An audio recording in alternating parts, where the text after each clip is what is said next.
We will now demonstrate how to use the replacement toner cartridge model number Brother TN660, which is compatible with Brother printer model HL-L2300D. Our first step is to gently shake the toner cartridge to evenly distribute the toner powder.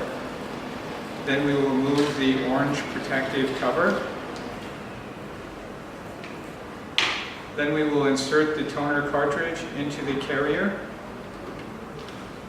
and be sure to lock it into place. Then we will use the cleaner and 2 or 3 times across here, and then be sure to lock this back into position. Now we will insert the toner cartridge into the printer.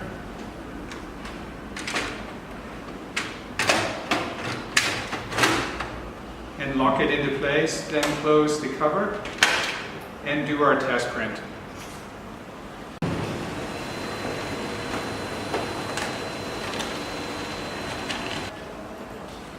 And here is our test print for the replacement toner cartridge, model number Brother TN660, which is compatible with Brother printer model MFCL2740DW.